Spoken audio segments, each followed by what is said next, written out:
What's up, guys? It's your favorite everything, JR Wisdom, and today I'm back with another review. I finally got to watch Guardians of the Galaxy 3, and guys, it was a doozy. As you guys know, this is the final installment of Guardians of the Galaxy, and it did not miss on this. A lot of ups and downs, definitely an emotional roller coaster, and a lot of strange things were occurring. So without further ado, man, we're going to just jump right into it. I'm going to tell you what I thought about it. So this movie basically starts off where the second one left off.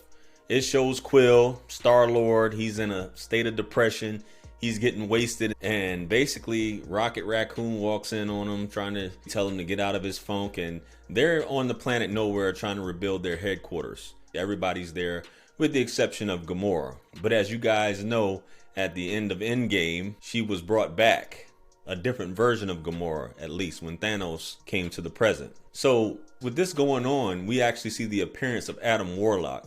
In this movie, Adam Warlock, he's more of comedic relief, for lack of a better term, that you guys will see, played by Will Poulter, who I believe is a funny looking dude anyway. Growing up, when I was reading comics, I had in my mind Julian Sands, who played the actual Warlock, if you guys have seen any of the Warlock movies. That's who I had in mind. And Will Poulter, who's actually British, sounds like he was faking his British accent for the character of Adam Warlock, which I thought was strange. But anyway, he makes his appearance in this movie, and how he makes his appearance is he ends up attacking Rocket Raccoon while they're in this process. He catches them off guard. Now in this movie, the version of Adam Warlock is basically one of the Sovereign, one of the species of humanoids of the Sovereign, who was created by Aisha that you guys know from Guardians of the Galaxy 2 in here, but he was released a little bit too early from his cocoon, so he's childlike, just being born.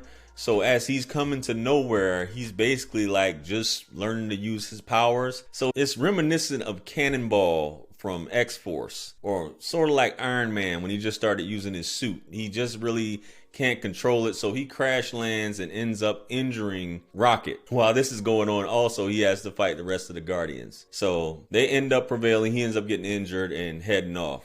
Rocket gets gravely injured. They try to use a med pack to heal him. But as you guys know, Rocket has a background where he was constructed to be the way he is. There's a kill switch inside his body that they figure out when they try to heal him, so they couldn't use the med pack. So Nebula determined that there's a code which she referenced to Orgocorp Headquarters. So basically they find out where Orgocorp Headquarters is, which is this biological whole clusterfuck that's living matter like tissue in space that they have to get to, that's protected by several shields. So before they can actually make it in there, they are, I don't want to say attacked, but they're breached by the Ravagers. So this is where Gomorra is introduced, as well as we see Sylvester Stallone's character. I can never pronounce his name. We see his character come in and they basically tell him, hey, you're not going to make it in there without our help. So they end up giving them the uniforms that they're able to get inside, and they actually are able to infiltrate and find out that there's a code to disable the kill switch in Rocket's body, which leads them to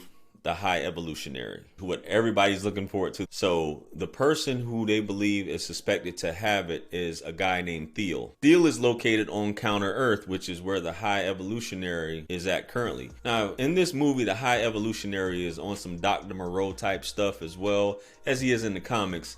But he's really working with animals, progressing their evolution to different states, and it is reminiscent, and it's a lot of unsettling scenes that you'll see with animals, and a lot of anthropomorphism, for lack of a better term, going on there, which you guys will see as well. So anyway, they make it to Counter Earth, and there's a whole humanoid race on Counter Earth that are thriving, that mimics Earth, and there's a statue of the High Evolutionary as the leader, so on and so forth. And they're trying to find this Theel, so they end up landing in this suburban neighborhood. Even though they speak different languages, they end up communicating and finding out where Theel is, and it's at what ends up being the High Evolutionary ship. So throughout this process during the movie, we actually get a glimpse into Rocket Raccoon's background, who basically was created by the High Evolutionary from him being a baby raccoon. He tampered with his brain, and things were augmented and evolved to an extent where he's just this genius. So you see all of this in his background, which is basically what this movie is, an origin story for Rocket Raccoon. So they end up making it to the High Evolutionary, and when they sit down with him, he reveals that all he wants is Rocket Raccoon because Rocket was able to show the High Evolutionary flaw in the machinery that he was using to evolve the life forms. And we get to see what actually happened and how Rocket became free, because he was a part of a batch called Batch of Creations, which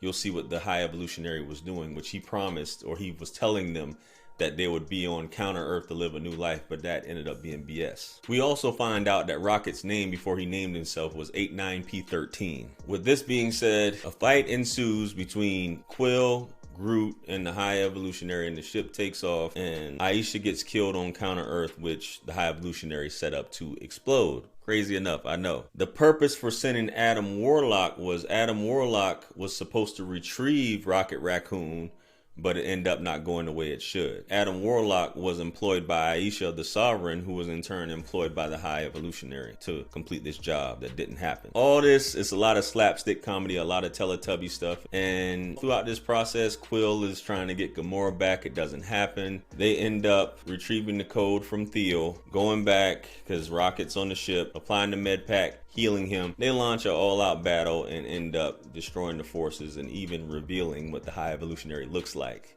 But they don't end up killing him after defeating him. So in the end, everyone goes their own separate ways. Quill doesn't end up with Gomorra. He ends up returning back to Earth, leaving Rocket as the leader of the Guardians. And we see some post-credit scenes, which I'm not gonna get into. So all in all, it was a decent movie. A lot of Teletubby stuff going on in there, a lot of comedy as usual. A lot of emotions. All in all, you guys will like it. Let me know what you guys think about the movie in turn. I think it was dope. A good ending by James Gunn. So let me know. Like, share, comment, and subscribe. Hit me up on Linktree to book a one-on-one with yours truly. Purchase all my books, merch, t-shirts. Helps to support the channel. Follow me on Instagram, Facebook, and TikTok. With that being said, this is Wisdom. I'm out of here. Peace.